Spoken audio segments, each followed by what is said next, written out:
On February 26, 1947, Alexander Löhr faced a firing squad in Belgrade. The former Luftwaffe commander had once controlled thousands of aircraft across Europe.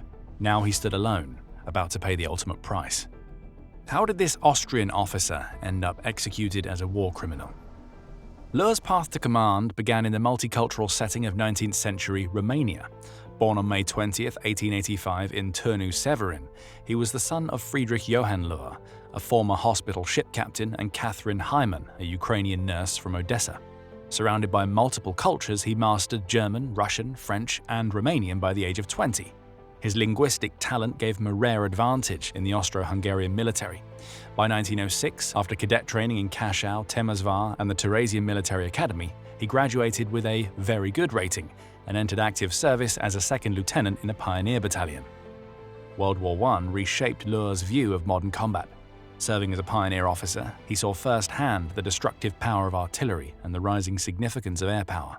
He came to believe future wars would demand tightly coordinated strikes using multiple weapon systems. By 1921, his skill and insight had earned him promotion to lieutenant colonel. When the Austro-Hungarian Empire collapsed in 1918, many officers faced an uncertain future. Löhr adapted by joining the new Austrian armed forces, where his technical skill and leadership kept him in demand as military aviation evolved through the 1920s.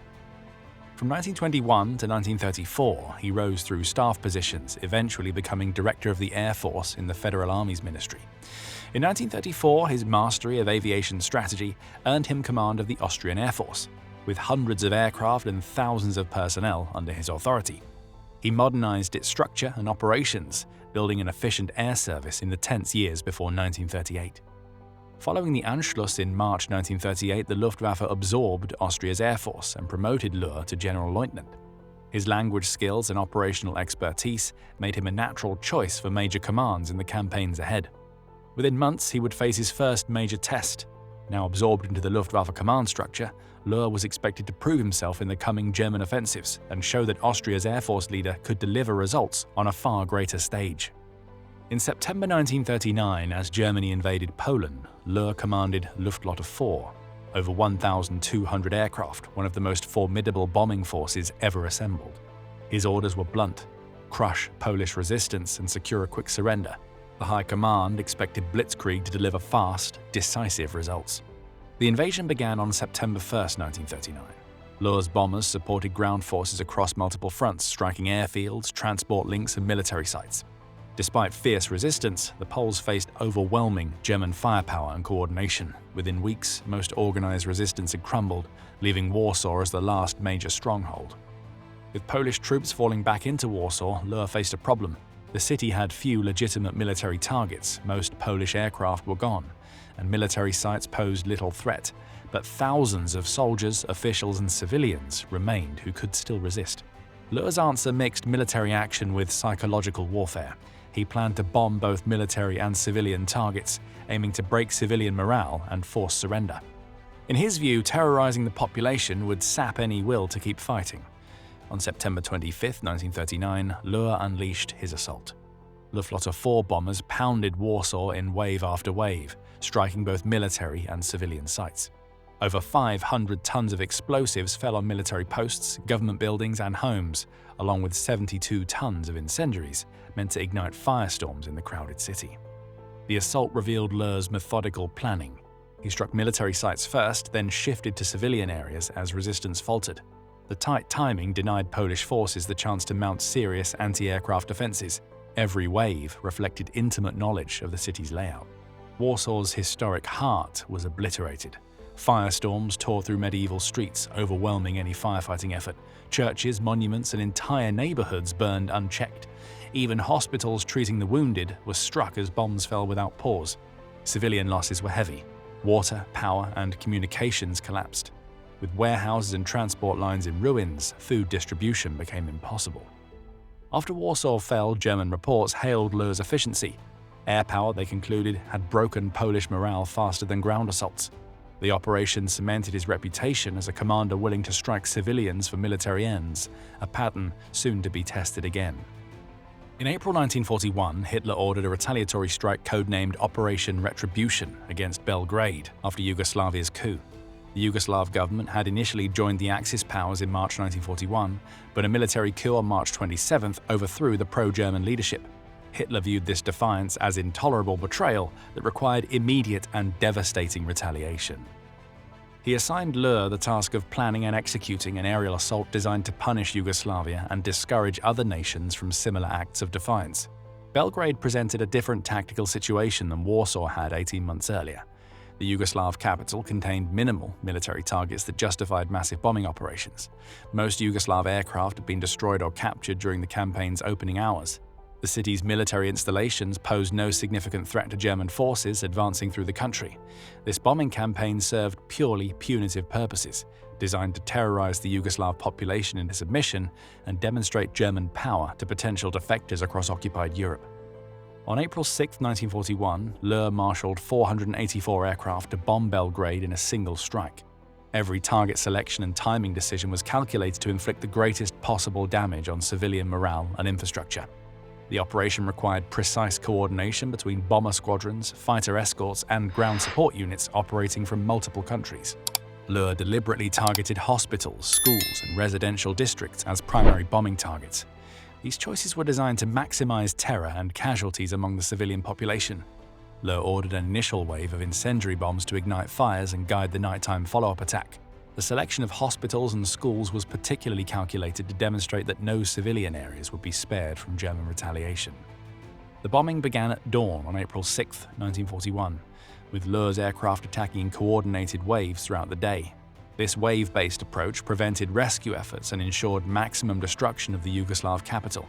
Each successive bombing wave targeted areas where survivors might have gathered or where rescue operations had begun. The timing between waves was calculated to catch emergency responders in the open, increasing casualties among those attempting to help bombing victims. Löhr's targeting strategy involved specific attacks on Belgrade's main library and cultural centers. He recognized that destroying national symbols would demoralize the Yugoslav population more effectively than purely military strikes. The National Library contained centuries of Yugoslav cultural heritage and historical documents. Its destruction was intended to undermine Yugoslav national identity and demonstrate Germany's complete dominance over the conquered territory. The bombing killed thousands of civilians, far beyond any legitimate military objective, shattering Belgrade's infrastructure. The city's ancient fortress and historic districts were reduced to rubble under the sustained bombing assault.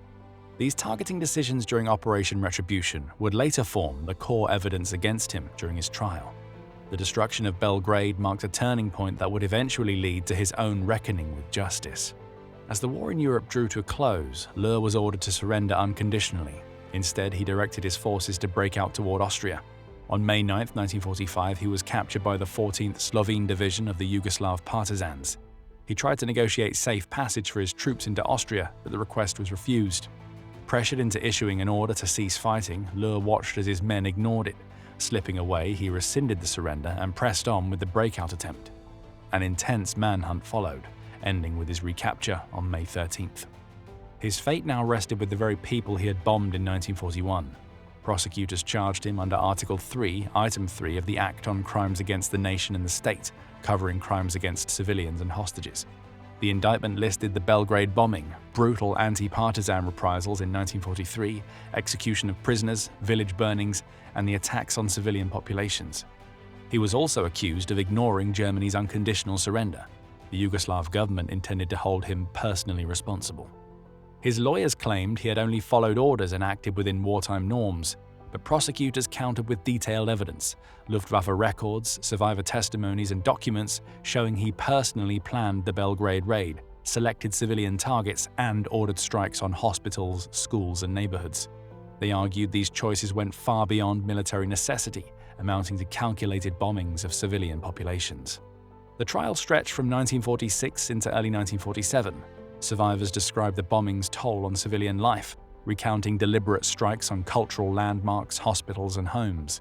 Prosecutors emphasized his personal direction of the raid to instill fear and inflict maximum civilian damage.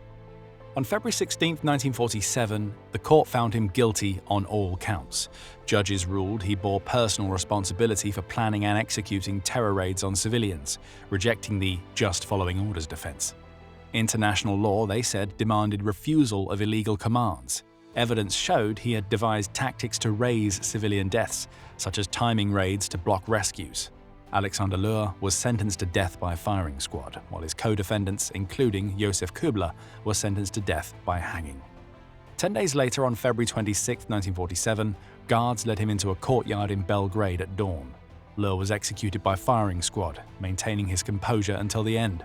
He was 61 years old at the time of his death.